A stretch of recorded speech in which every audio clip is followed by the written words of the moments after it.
Hello students and welcome back to our YouTube channel. I am Anshita Jindal, a graduate from Shriram College of Commerce, New Delhi. और मैं आपको इस channel पे already CUET 2025 के free course के अंदर पूरा माइक्रो इकोनॉमिक्स करवा चुकी हूँ। आज हम करने वाले हैं माइक्रो इकोनॉमिक्स का जो प्रोडक्शन वाला यूनिट है उसके जो 4 चैप्टर्स हैं उनके डिटेल में MCQs करवाने वाली हूँ, समझाने वाली हूँ। तो हमारा प्रोडक्शन फंक्शन, कॉस्ट, रेवेन्यू और प्रोड्यूसर इक्विलिब्रियम, इन चारों ही चैप्टर्स के मोस्ट इंपॉर्टेंट MCQs मैं तुम्हें करवाने वाली हूँ।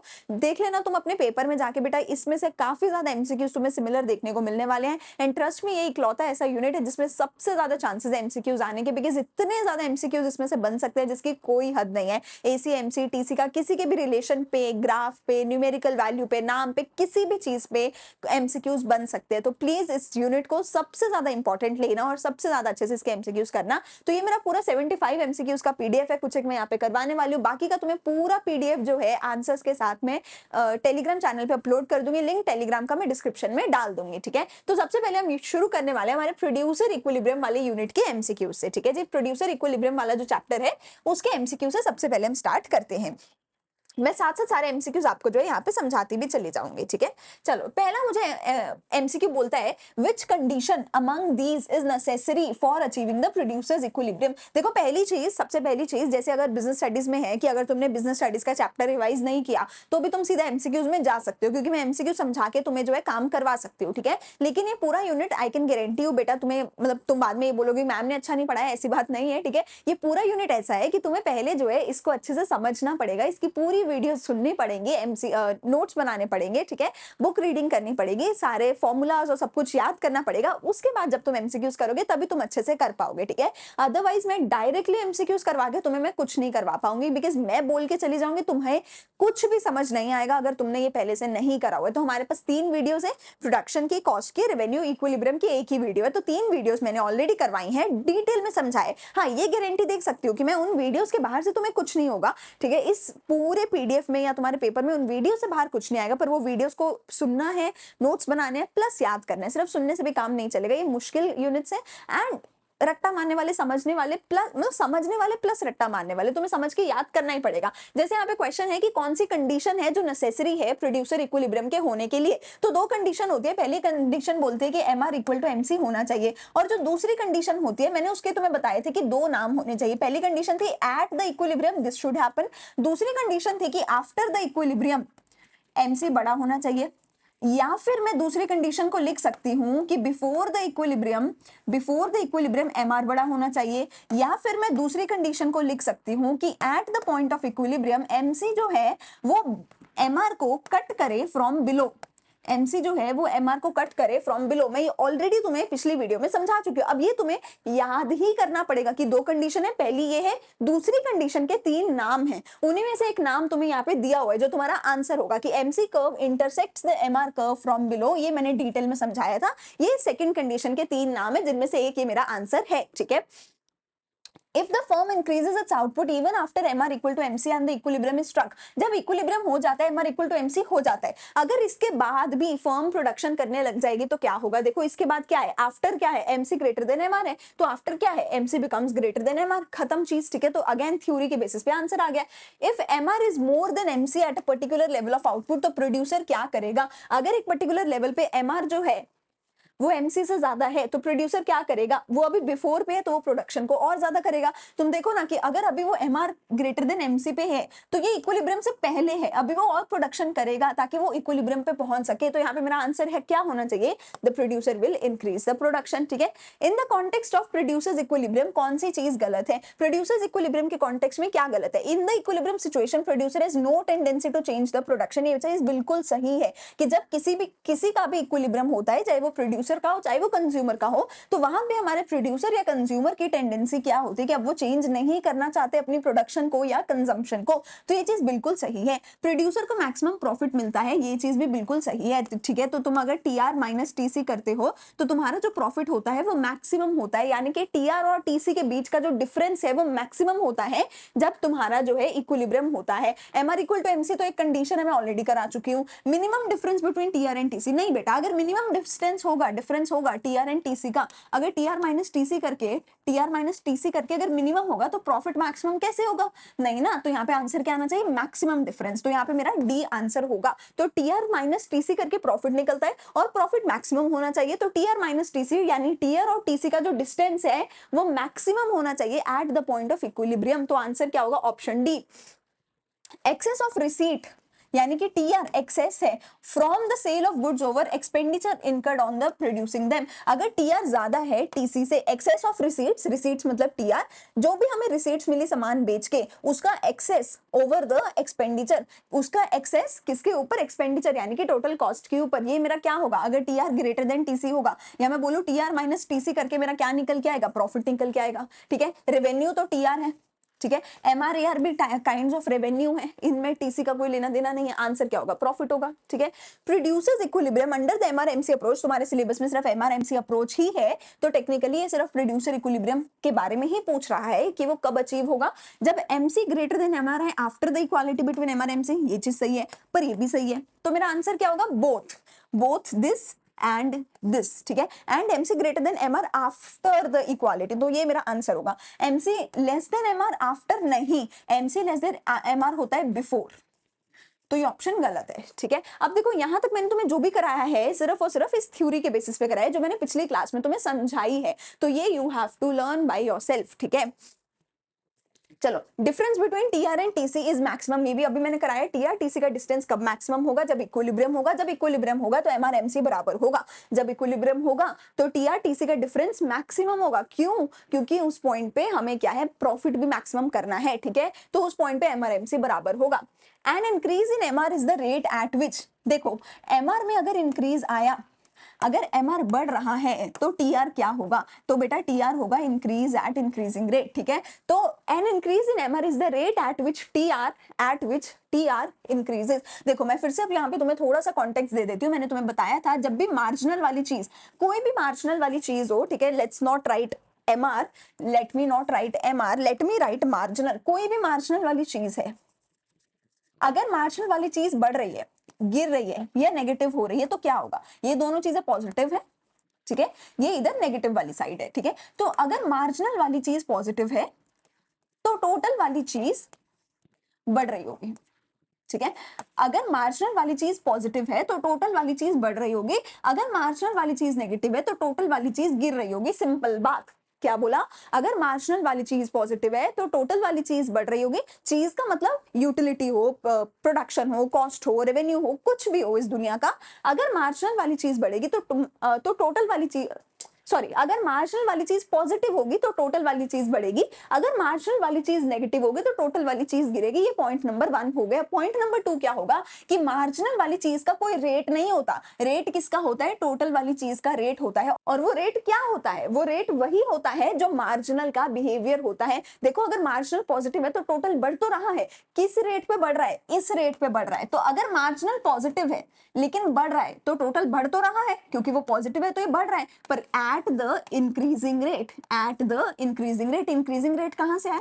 यहां से आया। अगर मार्जिनल पॉजिटिव है पर गिर रहा है, तो मार्जिनल पॉजिटिव है तो टोटल बढ़ रहा है, पर मार्जिनल गिर रहा है तो टोटल बढ़ तो रहा है एट डिक्रीजिंग रेट। टोटल बढ़ तो रहा है एट इंक्रीजिंग रेट। इससे मुझे क्या समझ आया? टोटल का जो रेट है वो टोटल को कहां से मिलता है? मार्जिनल से मिलता है। टोटल का जो रेट है वो टोटल को कहां से मिलता है? मार्जिनल से मिलता है। इससे एक और चीज समझ आती है, टोटल के ग्राफ का जो स्लोप होता है उसको मैं मार्जिनल वाली चीज बोलती हूँ। यानी कि टीआर का स्लोप एमआर होगा, टीसी का स्लोप एमसी होगा। तो टोटल वाली चीज का जो रेट है वो उसको कहां से मिलता है? मार्जिनल से। टोटल वाले ग्राफ का जो स्लोप होता है वो क्या होता है? मार्जिनल वाला ग्राफ होता है। तो अगर एमआर बढ़ रहा है, टीआर बढ़ रहा होगा इंक्रीजिंग रेट पे। देखो एमआर बढ़ रहा है, अगर सिर्फ बोला है बढ़ रहा है तो मैं अज्यूम करूंगी कि वो पॉजिटिव है। अगर वो नेगेटिव होगा तो लिखा होगा कि एमआर गिर रहा है और एमआर नेगेटिव है, ऐसा लिखा होगा। ठीक है, जब तक नेगेटिव नहीं लिखा मैं अज्यूम कर रही हूँ कि एमआर पॉजिटिव है। अगर एमआर पॉजिटिव है टोटल बढ़ रहा है, एमआर पॉजिटिव है और बढ़ रहा है तो टोटल बढ़ तो रहा है एट इंक्रीजिंग रेट। तो मेरा काम हो गया कि टोटल इंक्रीज हो रहा है। ठीक है, increase in MR is the rate at which TR increases. ठीक है,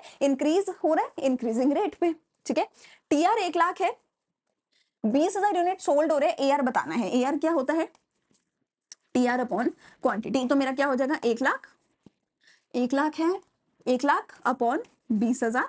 ठीक है, तो 3 0 और 3 0 कट गई, 0 और 0 कट गया, तो ये मेरे पास आंसर क्या आ जाएगा? 5। ठीक है, एमआर एआर क्या आ जाएगा? 5। ठीक है। For perfectly competitive firm price is, जब एक परफेक्ट कॉम्पिटिशन फर्म होती है बेटा, मैंने कल की क्लास में भी कराया है, उसके केस में जो है प्राइस जो है वो कांस्टेंट होता है और उसके केस में जो प्राइस है वो एआर और एमआर दोनों के बराबर होते हैं। अगेन थ्योरी है, तुम्हें याद करनी पड़ेगी, ठीक है। जो एक परफेक्ट कॉम्पिटिशन फर्म होती है वो उसका जो प्राइस होता है वो कांस्टेंट होता है, उसका जो प्राइस होता है it is a straight line parallel to X axis, इसका जो प्राइस होता है वो straight line parallel to X axis होता है और यही प्राइस लाइन होती है, यही एआर होता है, यही एमआर होता है और यही परफेक्ट कंपटीशन फर्म का डिमांड कर्व भी होता है। उसका जो डिमांड कर्व होता है परफेक्टली इलास्टिक होता है, ठीक है, इनफिनाइट इलास्टिसिटी इसकी डिमांड कर्व की होती है। If all the units are sold, अगर सारे यूनिट्स बिक गए हैं एट सेम प्राइस, तो how will it affect AR and MR. देखो मैंने अभी तुम्हें बोला कि प्राइस कांस्टेंट है तो प्राइस सेम है, तो उस केस में एआर और एमआर क्या होंगे, उस केस में एआर और एमआर प्राइस के बराबर होंगे और ये दोनों भी कांस्टेंट होंगे, straight line parallel to X axis होगा, ठीक है। तो there will be no effect, दोनों में कोई चेंज नहीं आएगा। अगर प्राइस कांस्टेंट है तो एआर और एमआर में कोई चेंज नहीं आएगा क्योंकि प्राइस के बराबर एआर और एमआर रहने वाले हैं, तो दोनों कांस्टेंट रहने वाले हैं। When output increases from 8 units to 10 units, output बढ़ गया है, टीआर भी बढ़ गया है, तो एमआर क्या होगा। देखो मुझे यहाँ पे फॉर्मूला पता है कि एमआर जो है वो TR N minus TR N minus one होता है, पर तुम देखो यहाँ पर हमें नहीं हम लगा पाएंगे क्योंकि 9th यूनिट मुझे नहीं पता है, तो मैं यहाँ पे ये फॉर्मूला लगाऊंगी दूसरे वाला which is delta TR upon delta Q. ये फॉर्मूला से भी मैं टीआर से एमआर निकाल सकती हूँ, तो मेरा ये क्या होगा, डेल्टा टीआर कितना है 300 माइनस 270 यानी कि 30 और डेल्टा क्यू कितना है मेरा 10 माइनस 8 यानी कि 2, तो ये मेरा हो जाएगा 15 आंसर हो जाएगा, ठीक है। 15 will be my answer. Revenue for a firm is, revenue क्या होता है, देखो रेवेन्यू होता है कि तुमने कितना पैसा कमाया अपना सामान बेच के। रेवेन्यू क्या होता है, सिंपली तुमने कितना पैसा, टोटल कितना पैसा कमाया सामान बेच के। I am not saying it's your profit, I am not saying तुमने कॉस्ट माइनस करी है, आई एम ओनली सेइंग तुमने सामान बेचा बाजार में, तुम कितना पैसा जेब में डाल के घर लेके आए हो, दैट इज रेवेन्यू, ठीक है। एडिशन टू टोटल रेवेन्यू नहीं बेटा, addition to total revenue marginal revenue होता है। मुझे सिर्फ रेवेन्यू पूछा है, एमआरटीआर एआर नहीं पूछा है, एवरेज भी नहीं पूछा है, average price of product sold जी नहीं, मुझे ये भी नहीं पूछा है। Money spent on producing, money spent on producing तो मेरी कॉस्ट होती है। आंसर क्या होगा, money receipts from the sale of output, ठीक है, सामान बेचने पे मुझे कितना रिसीट हुआ है, ठीक है। Suppose TR is rising at a constant rate, TR जो है वो कॉन्स्टेंटली राइज कर रहा है, ठीक है, सॉरी टीआर जो है वो इंक्रीज हो रहा है एट कांस्टेंट रेट। अब एक चीज याद रखना कि जो हमारा टीआर का या टोटल का जो रेट होता है वो कहां से निकल के आता है, वो मार्जिनल से निकल के आता है, ठीक है जी।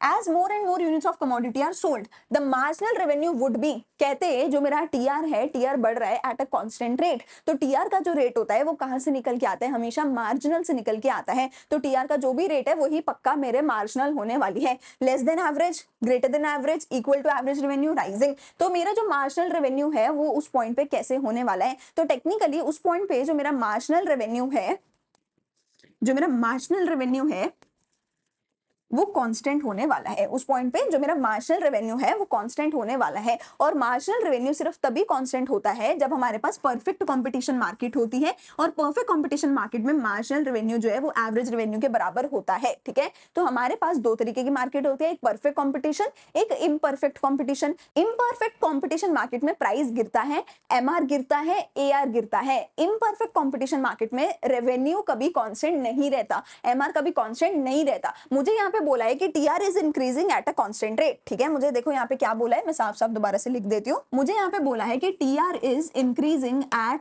अ कांस्टेंट रेट, और मैंने तुम्हें अभी बताया है कि जो भी टीआर का रेट होता है वो उसको कहां से मिलेगा, टोटल का जो भी रेट होगा वो क्या होगा, मार्जिनल होगा। तो यानी कि जो मेरा मार्जिनल है वो कांस्टेंट है, और मार्जिनल कांस्टेंट सिर्फ इसके केस में हो सकता है क्योंकि दूसरे केस में तो मार्जिनल कभी कांस्टेंट नहीं होता, वो सिर्फ गिरता ही है। और जब मार्जिनल कांस्टेंट है तो ये वाला जब केस है तो एआर के मार्जिनल हमेशा बराबर होता है और एआर भी कांस्टेंट होता है, तो मेरा आंसर क्या आना चाहिए, इक्वल टू एवरेज रेवेन्यू मेरा आंसर आना चाहिए, ठीक है।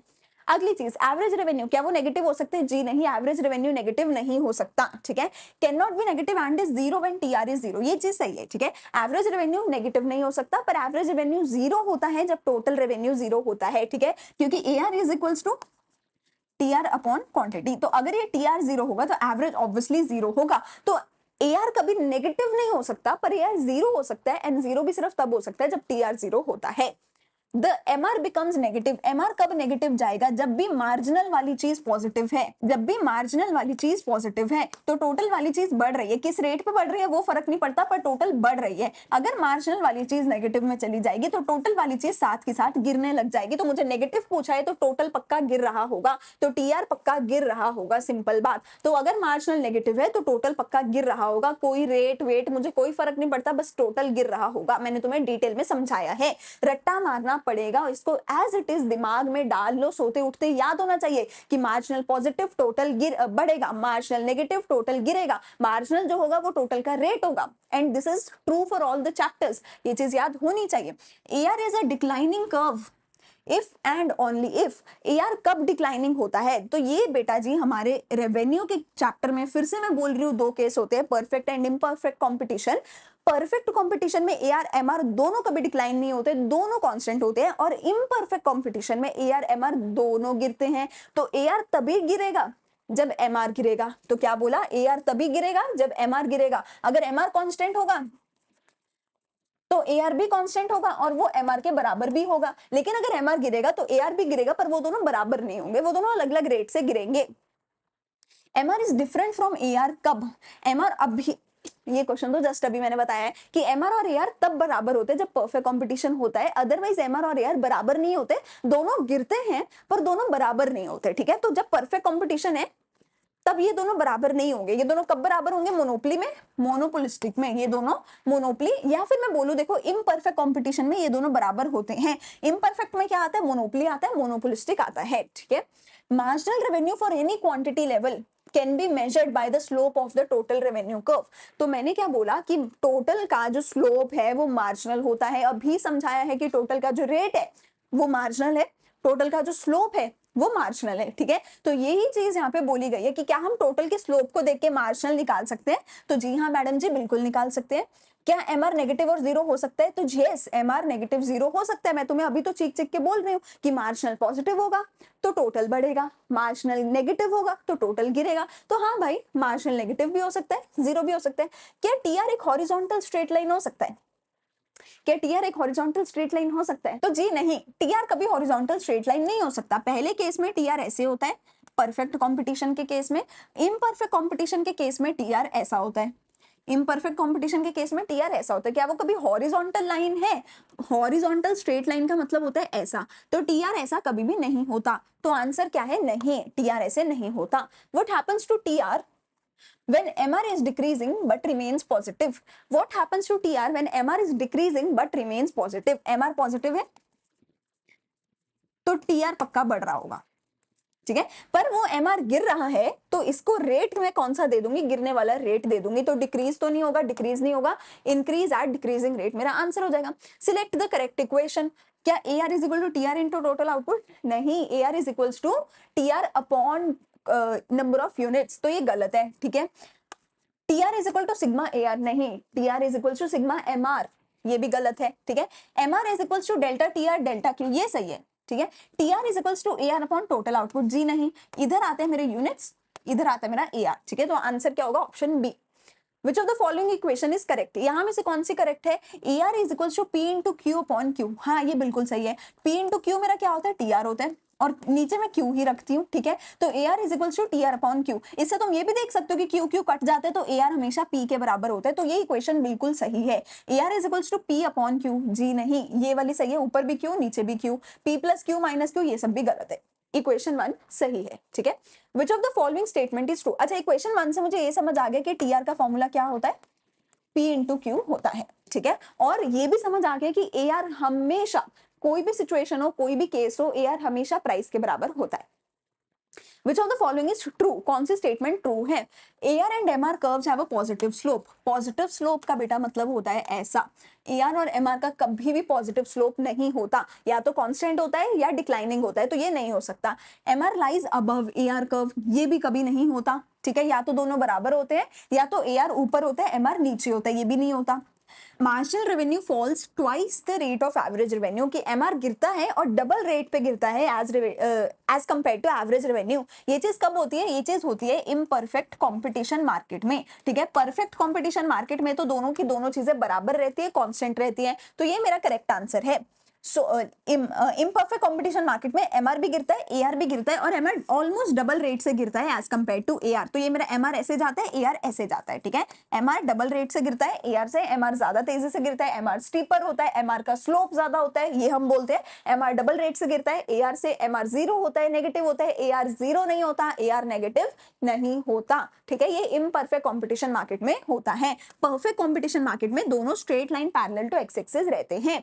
as long as MR decreases and is negative, MR negative है तो TR increases at diminishing rate. जी नहीं, MR अगर नेगेटिव है तो TR इंक्रीज हो ही नहीं सकता, TR होता है डिक्रीज। या फिर ये लिखा आ सकता है तुम्हें कि TR increases eight negative rate. अगर नेगेटिव रेट लिखा होता तो भी ठीक था, क्योंकि नेगेटिव रेट पे बढ़ना मतलब कि कम होना ही उसका मतलब होता है। तो अगर MR नेगेटिव है तो टोटल डिक्लाइन होगा या total increases at negative rate हो सकता है, ठीक है। चलो मेरा आंसर क्या होगा, ओनली 3।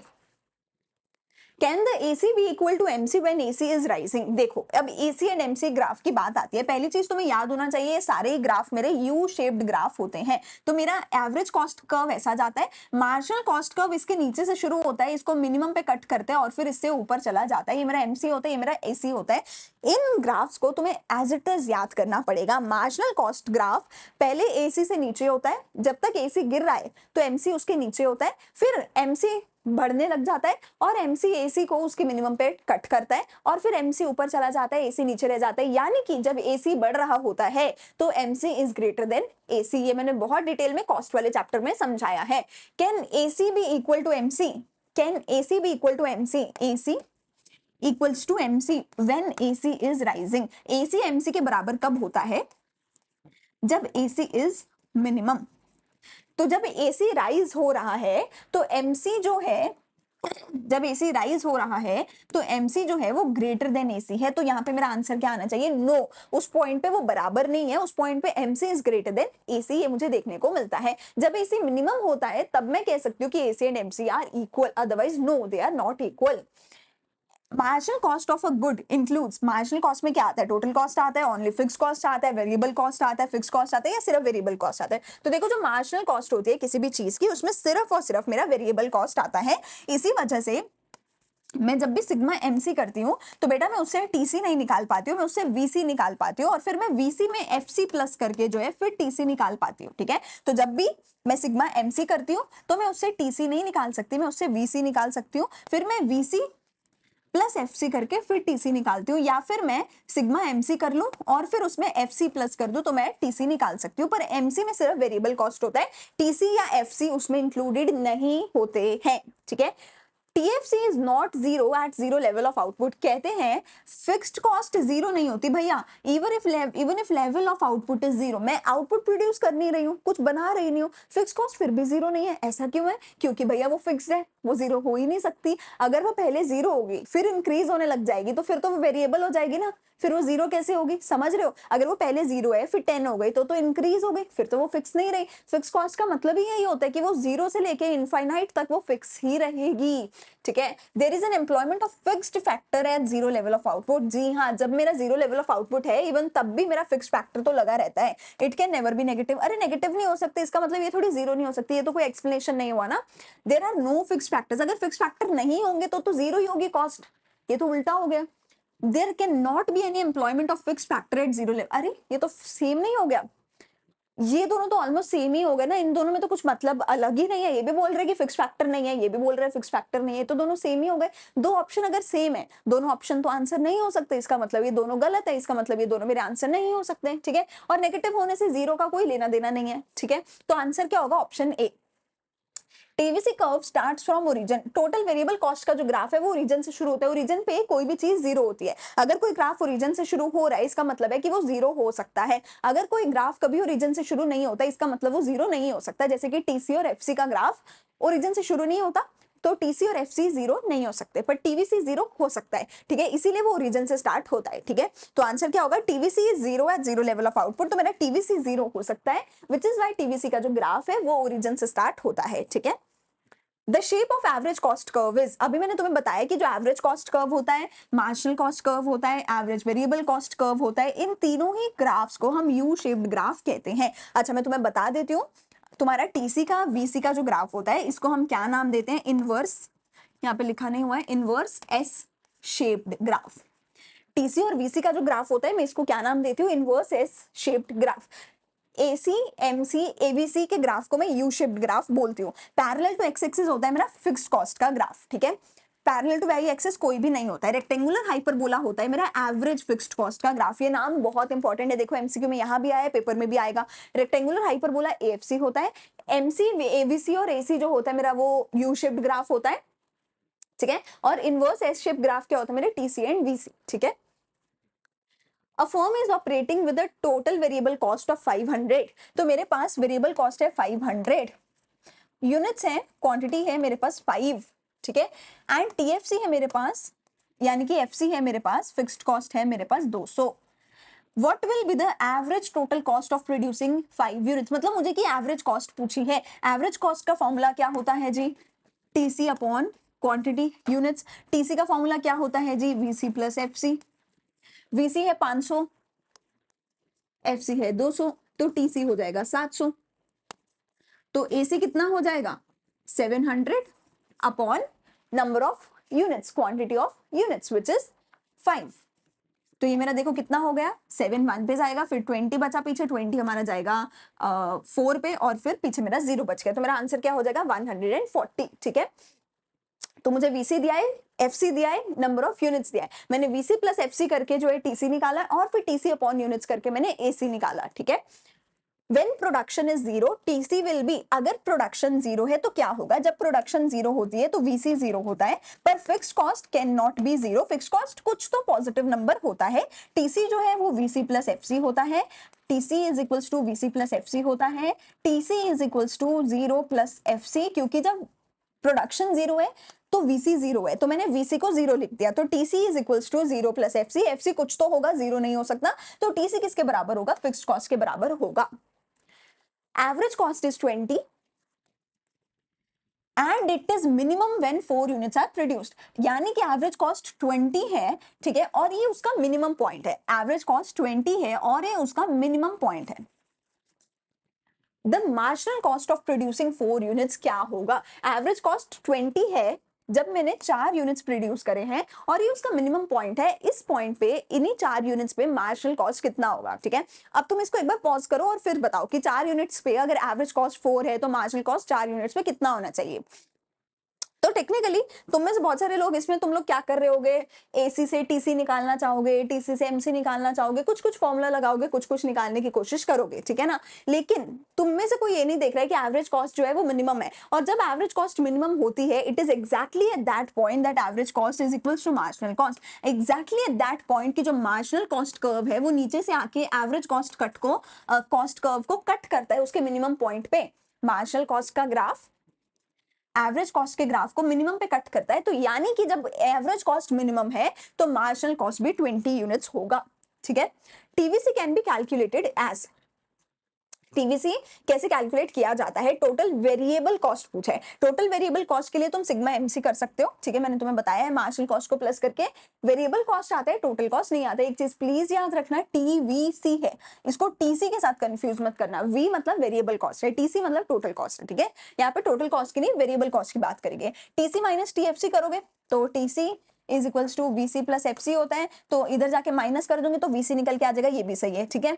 तो टेक्निकली ये भी सही है, ये भी सही है, तो ये मेरा आंसर होगा। एवीसी अपॉन क्वांटिटी नहीं होता बेटा, TVC upon quantity is equals to AVC, तो ये उधर जाके मल्टीप्लाई होता, तो ये इक्वेशन गलत है।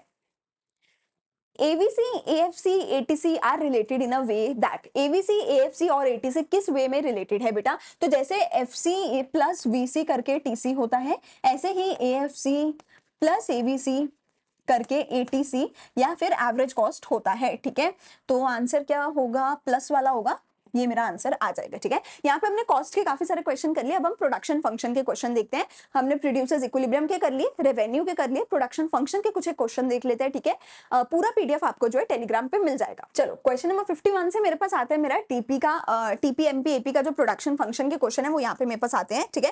पहला क्वेश्चन बोलता है शॉर्ट रन है, शॉर्ट रन में टीपी कैसे चेंज होता है। देखो शॉर्ट रन में हमारे पास एक फैक्टर वेरिएबल होता है, एक फैक्टर फिक्स्ड होता है, तो टीपी को चेंज करने के लिए हमें क्या करना पड़ता है, हमारे वेरिएबल फैक्टर को चेंज करना पड़ता है। जैसे हम वेरिएबल फैक्टर को चेंज करते हैं तो मेरी प्रोडक्शन में चेंज आता है और कुछ ना कुछ नया मार्जिनल प्रोडक्शन में कर पाती हूँ। मार्जिनल प्रोडक्शन का मतलब होता है कि एक एडिशनल लेबर लगाने की वजह से मैं कितना एडिशनल जो है प्रोडक्शन कर पा रही हूँ। ये जितना भी एडिशनल प्रोडक्शन होता है ये जाके मेरे टीपी में ऐड हो जाता है, जिसकी वजह से मेरा टीपी भी चेंज हो जाता है। तो TPP changes with the change in cost की कोई बात नहीं हो रही, प्रोडक्शन की बात हो रही है। TPP and TP is the same, तो ये भी आंसर नहीं हो सकता। तो TP changes with the change in marginal product और marginal product changes with the change in variable factor यानी कि लेबर। ठीक है, पॉइंट ऑफ इन्फ्लेक्शन कब होता है बेटा? पॉइंट ऑफ इन्फ्लेक्शन तब होता है जब मेरे टीपी का स्लोप चेंज होता है, यानी कि जब टीपी फर्स्ट फेज से सेकेंड फेज में एंटर करता है, फेज 1 से फेज 2 में एंटर करते हैं तो उसका जो स्लोप है पहले वो तेजी से बढ़ रहा होता है, अब वो चेंज होकर धीरे धीरे बढ़ने लग जाता है। उस पॉइंट को एग्जैक्टली मैं क्या बोलती हूँ? पॉइंट ऑफ इन्फ्लेक्शन बोलती हूँ। पहले भी मैंने वीडियो में ध्यान से बोला था कि याद रखना टीपी ग्राफ पे इन्फ्लेक्शन का पॉइंट होता है, एमपी ग्राफ पे नहीं होता है। तो एमपी पे नहीं, टीपी के ग्राफ पे तुम्हें ये बनाना है। मेरा आंसर क्या होना चाहिए? Slope of TP changes. ठीक है, इसमें ये भी आंसर बन सकता है, देखो एपी तो नहीं होगा, इसमें ये भी है TP stop increasing at increasing rate, ये वाला आंसर भी मेरा सही है। तो मेरा आंसर क्या होगा? ऑप्शन डी होगा। ठीक है, क्योंकि आंसर जो है ए और बी दोनों ही ऑप्शंस मेरा आंसर बनती है। क्या कि टीपी का स्लोप चेंज भी हो जाता है और पहले वो इंक्रीजिंग रेट पे इंक्रीज कर रहा था, अब वो इंक्रीजिंग रेट पे इंक्रीज नहीं करेगा, अब वो डिक्रीजिंग रेट पे इंक्रीज करेगा। तो आंसर मेरा ऑप्शन डी बनता है। ठीक है, how is marginal product derive from total product? ठीक है, अब यहाँ पे एमपीपी या टीपीपी लिखा जाए या फिर एमपी और टीपी लिखा जाए, it technically means the same thing. Marginal product कैसे डिवाइड किया जाता है टीपी से? तो टीपीएन-1 करके मैं एमपी निकालती हूँ, तो मुझे क्या है? सब्ट्रैक्शन करनी होती है, एडिशन नहीं, प्रोडक्शन नहीं, डिवीजन नहीं, मुझे सब्ट्रैक्शन करनी होती है टीपी से एमपी निकालने के लिए। Long period is the market period when the supply can be changed with the change in any one factor input। कहते हैं लॉन्ग पीरियड, लॉन्ग टर्म में क्या होता है? सिर्फ एक ही फैक्टर चेंज हो सकता है और कोई फैक्टर चेंज नहीं हो सकता। ये चीज गलत है। लॉन्ग टाइम पीरियड में हम हर एक फैक्टर को चेंज कर सकते हैं, क्योंकि लॉन्ग पीरियड में हर फैक्टर वेरिएबल फैक्टर होता है, कोई भी फिक्स फैक्टर नहीं होता है। तो हम टेक्निकली हर एक फैक्टर ऑफ प्रोडक्शन को चेंज कर सकते हैं लॉन्ग पीरियड में। ठीक है, तो इसका आंसर फॉल्स होगा। शॉर्ट रन में होता है कि हम सप्लाई या प्रोडक्शन को चेंज करने के लिए सिर्फ एक वेरिएबल फैक्टर को चेंज कर सकते हैं, फिक्स फैक्टर को चेंज नहीं कर सकते। ये शॉर्ट रन में होता है, लॉन्ग रन में नहीं होता। लॉन्ग रन में हम हर एक फैक्टर को चेंज कर सकते हैं, क्योंकि हर एक फैक्टर वेरिएबल फैक्टर होता है, कोई फिक्स फैक्टर नहीं होता है। फिक्स कॉस्ट को और क्या बोलते हैं? Short term cost, variable cost, supplementary cost या एक्चुअल कॉस्ट। अब देखो, फिक्स कॉस्ट वेरिएबल कॉस्ट की उल्टी है, तो वेरिएबल कॉस्ट तो नहीं बोल सकते। ठीक है ना, जो एक्चुअल कॉस्ट है वो वीसी प्लस एफसी प्लस करके टोटल मेरी कॉस्ट निकल के आती है। शॉर्ट टर्म कॉस्ट भी नहीं बोल सकते, क्योंकि शॉर्ट टर्म में हम वेरिएबल फैक्टर भी तो यूज करते हैं। इसको हम क्या बोलते हैं? Supplementary cost. कि एक तरीके से ऐसे बोल सकते हैं एक एडिशनल कॉस्ट है भाई, कि ये तो बियर करनी ही पड़ेगी, चाहे प्रोडक्शन कम करो चाहे प्रोडक्शन ज्यादा करो, ये तो एक एड ऑन है, सप्लीमेंट्री चीज है, ये तो करनी ही पड़ेगी तुम्हें साथ में ऐड। ठीक है, ये तो साथ में भरनी ही पड़ेगी। तो फिक्स कॉस्ट को सप्लीमेंट्री कॉस्ट भी बोला जाता है। Economist typically assume that the owners of the firm wish to. कहते हैं इकोनॉमिस्ट क्या अज्यूम करते हैं कि एक ओनर ऑफ द फर्म क्या करना चाहेगा। देखो, इनके अजम्पशन के बेसिस पे ही हम लोग जो है प्रोड्यूसर का इक्विलिब्रियम निकाल सकते हैं, क्योंकि इकोनॉमिस्ट अगर ये अज्यूम कर ले कि प्रोड्यूसर मैक्सिमम प्रोडक्शन करना चाहता है, तो किसी भी प्रोड्यूसर का इक्विलिब्रियम कब होगा? जब वो मैक्सिमम प्रोडक्शन कर रहे हैं। ठीक है, सिमिलरली ओनर इकोनॉमिस्ट अगर ये अज्यूम करे कि ओनर जो है वो मैक्सिमम प्रॉफिट चाहता है, तो इक्विलिब्रियम कहां पे होगा? जहां पे मैक्सिमम प्रॉफिट है, और हमारा इक्विलिब्रियम वहीं पे होता है टेक्निकली। ठीक है, जहां पे उसको मैक्सिमम प्रॉफिट होता है। ठीक है, तो देखते हैं, maximise profits, produce efficiently, maximise sales revenue. तो आंसर मेरा यहाँ पे क्या होना चाहिए? कि कोई भी इकोनॉमिस्ट यही अज्यूम करता है कि हमारा जो एक प्रोड्यूसर है वो मैक्सिमाइज प्रॉफिट करने पे जो है ज्यादा जोर देता है, इसीलिए हमारा जो प्रोड्यूसर का इक्विलिब्रियम है वो मैक्सिमाइज प्रॉफिट वाले पॉइंट पे ही आता है। मैक्सिमाइज सेल्स रेवेन्यू, तो यार तुम रेवेन्यू तो बढ़ाते जाओ, ठीक है, ज्यादा प्रोडक्शन करके, ज्यादा जो है प्रोड्यूस कर करके, बट तुम्हारी कॉस्ट भी तो बढ़ती जाएगी, तुम्हें लॉसेस भी तो हो सकते हैं। तो मैक्सिमाइज प्रॉफिट वाला जो पॉइंट है वो तुम्हारा यहाँ पे पॉइंट होगा, जो इकोनॉमिस्ट अज्यूम करते हैं कि ओनर ये करना चाहता होगा। The basic reason of operating the law of diminishing returns is. Law of diminishing returns क्यों होता है? क्योंकि ऑप्टिमम कॉम्बिनेशन होता है, क्योंकि स्कैरसिटी ऑफ फैक्टर्स होता है, क्योंकि स्कैरसिटी ऑफ फैक्टर्स भी है, और इम्परफेक्ट सब्स्टिट्यूशन भी है फैक्टर्स के बीच में, और इम्परफेक्ट सब्स्टिट्यूशन ही है फैक्टर्स के बीच में। तो मेरा आंसर यहाँ पे क्या होगा? स्कैरसिटी ऑफ फैक्टर्स भी है और इम्परफेक्ट सब्स्टिट्यूशन भी है बिटवीन द फैक्टर्स। देखो, स्कैरसिटी ऑफ फैक्टर्स का क्या मतलब है? कि जो मेरा फिक्स्ड फैक्टर है, वो फिक्स है और वो स्कार्स है, अब मैं उसको बढ़ा नहीं सकती। अगर वो मैं बढ़ा पाती तो मेरा डिमिनिशिंग रिटर्न्स आता ही ना, मैं फिक्स फैक्टर बढ़ाती जाती, इंक्रीजिंग रिटर्न पे मेरा टीपी इंक्रीज होता रहता। तो फिक्स फैक्टर जो है स्कैर्स है। दूसरी चीज इम्परफेक्ट सब्स्टिट्यूशन है। इम्परफेक्ट सब्स्टिट्यूशन मतलब कि जो मेरी लेबर है वो मेरे फिक्स्ड फैक्टर को सब्स्टिट्यूट नहीं कर सकती। अब आप एक चीज देखो, मैं लेबर को बढ़ा सकती हूँ, यस। क्या मैं फिक्स फैक्टर को बढ़ा सकती हूँ? नो। लेकिन अगर लेबर ही फिक्स फैक्टर वाला काम कर दे तो मुझे फिक्स फैक्टर की जरूरत ही नहीं होगी, मैं लेबर को बढ़ाती जाऊंगी, फिक्स फैक्टर वाला काम उससे कराती जाऊंगी। लेकिन मैं कह रही हूँ लेबर फिक्स फैक्टर वाला काम कर ही नहीं सकती, इसीलिए तो फिक्स फैक्टर बढ़ भी नहीं सकता, सब्स्टिट्यूट भी नहीं हो सकता, तो मुझे स्कैरसिटी भी हो जाती है। तो इस वजह से मेरा लॉ ऑफ डिमिनिशिंग रिटर्न्स लग जाता है। तो मेरा आंसर क्या होना चाहिए? Option number B. When MP is decreasing, TP increases. MP decreasing है पर पॉजिटिव है तो TP बढ़ेगा, लेकिन ये डिक्रीजिंग है तो किस रेट पे बढ़ेगा? डिक्रीजिंग रेट पे, तो एट अ डिक्रीजिंग रेट। ठीक है।